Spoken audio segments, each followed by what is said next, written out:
So welcome to the first lesson of our unit entitled Sets of Numbers, Radicals, and Exponent Laws. So there's 3 sections to this unit. They're not all divided equally. This first one won't take too long at all. So we're going to go back to grade 9 here, and we're going to look at some sets of numbers. So the first set of numbers you learn when you're, I'd say fairly young, is what we call the set of natural numbers. And so sometimes referred to as counting numbers, right? So natural numbers represented by the letter N, and they're numbers that start with, of course, we start at 1 and we add 1 to get to the next, and the 3 dots indicate, of course, that we can continue counting for a really long time. The next set of numbers, it only has one number different than natural numbers, and that is the set of whole numbers, represented by the W, and that, of course, like I said, includes all of the natural numbers as well as the 0. So starts at 0 and of course continues. And then the first unit that we look at in grade 9 is called integers, and that is all of the sets, or all of the numbers, from the set of whole numbers as well as negative numbers. And so we use Z to represent those. Not sure why, but that's okay. And you can see that I have the 3 dots on both sides because we can continue infinitely in both directions. And then the second unit in grade 9 is called rational numbers. And that one, definition, well, the mathematical definition anyway, is a little interesting to look at. Just let me get this on here and then I'll move it over. So you're going to see the mathematical definition in a minute here, right there. So when I first show grade 9s that, they're usually kind of a little taken aback because there's some new symbols in there. So what we're going to do underneath is we're going to translate it from math to English. So a rational number is any number that can be written as a fraction, okay, as long as what part of the fraction is this? Well, that's the numerator, right? As long as the numerator belongs to what set of numbers?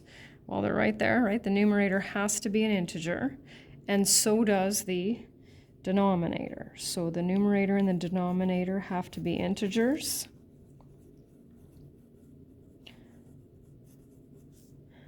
And the very last part specifies that the denominator cannot be what number? 0. And why is that? Well, we can't divide by 0. And if you're unsure about that, take out a calculator and type it in. Just 15 divided by 0, pick a number, divide by 0, and your calculator will say error. And so what we need to look at now is we need to look at the 3 types of decimals and determine which ones are rational and which ones are not. So remember, if they can be written as fractions, they're rational, and if not, then they're not. So we have terminating decimals, and so 0.8, can 0.8 be written as a fraction? Yes, it can, and your job won't be to be able to convert them to fractions, although that's helpful. That would be 8 over 10, and then reduced to 4 over 5. Repeating decimals, so that means they're rational. Repeating decimals, 0.3 repeating. If you know what that is as a fraction, it's 1/3. And again, not necessary to be able to convert, just to recognize that terminating and repeating decimals are rational. Non-terminating and non-repeating decimals, which are obviously decimals that don't follow a specific pattern, don't repeat and continue on, as well as, and this is what we're going to focus on the most, will be square roots and cube roots of non-perfect squares and cubes. So this includes all, going back over here, integers, of course, because all integers can be written as fractions. Fractions, assuming they meet the requirements. Terminating decimals and repeating decimals. So we'll just start practice-wise anyway. We'll just start by looking at, are they rational, right? So if they can be written as a fraction, yes, right? So the simplest way to write 42 as a fraction, of course, would be 42 over 1. So that's a yes, right? Repeating decimal is a yes. And so where possible, we need to evaluate it, right? So the square root of 4 is 2. Square root of 49 is 7, right? Can be written as a fraction. Numerator and denominator are integers, and the denominator is not 0. Can 0 be written as a fraction? Yes. 0 over 8, 0 over negative 3. So yes, yes, and yes, right? Okay, moving on. So the square root of 100 is 10. So then that's a yes. And remember, in the yellow unit, we did a little bit of work with this. This is where we're going to continue with that. And so we need to look for what times itself is 125. And of course, feel free to use your calculator. That's a 5, so that's a yes. Terminating decimal is a yes. Non-repeating, non-terminating is a no. Terminating decimal is a yes. And if you take the square root of this on your calculator, you'll find that it fills up the screen. It's between the perfect squares of 4 and 9, so it is a no. So I don't like to evaluate students on things where it's, for example, just a yes or a no, because then you can just guess. So this is the way that I like to evaluate students on this, and this is kind of an all or nothing. So we got to make sure that we know which sets of numbers.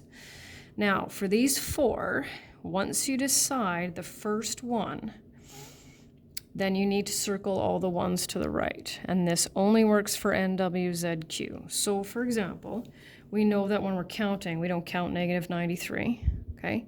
The only difference between N and W is the 0, but the integers are where we have the negative numbers. So because it's an integer, it also has to be a rational number. And we'll keep going with more of these. So repeating decimal means it is a rational number.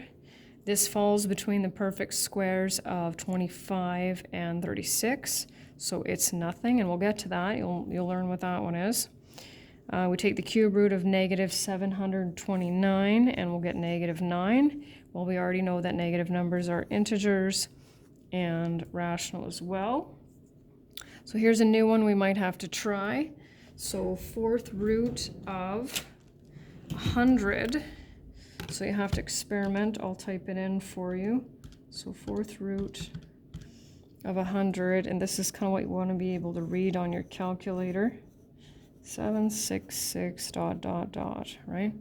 So that's going to fit into our new category. And continuing on. So 24 over 7, that's a fraction, right?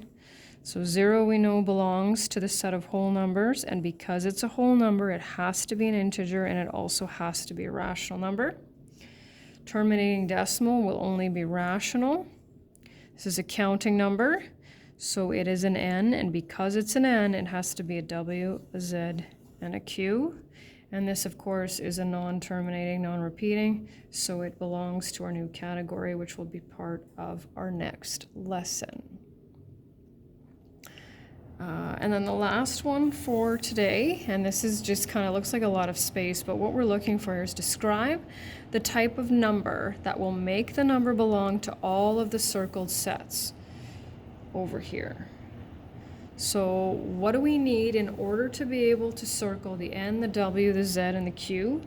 Well, it has to be a positive number with no decimals or fractions, right? No decimals or fractions. So I need 3 examples of that. Don't care where you get them from. 20, they can be consecutive numbers, they can be all over the place, doesn't really matter, right? So positive numbers, no fractions, no decimals. What do we need in order for it to be a W, a Z, and a Q? Well, this is where there's only one possibility, right? Must be 0.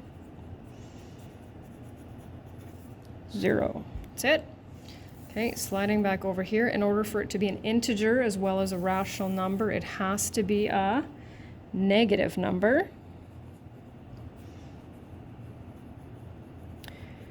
with no decimals or fractions.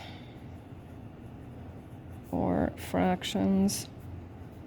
So once again, So negative 18, negative, oh good grief, 5, and negative 921. I don't know where I'm getting these from, but that's okay.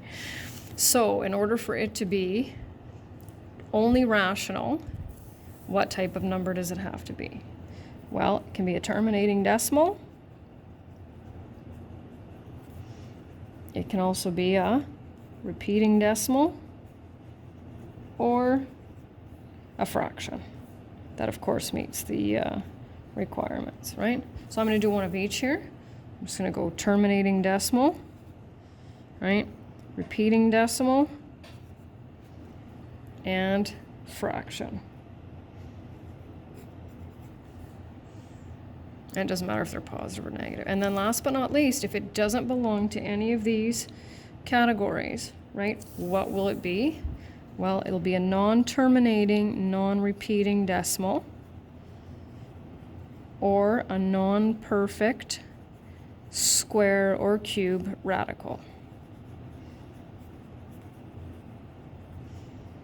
So a couple of those. So I'm just going to give you so there's that one. And we'll look at these, so don't worry about that. And 5.811 ... And that's the end of the first lesson.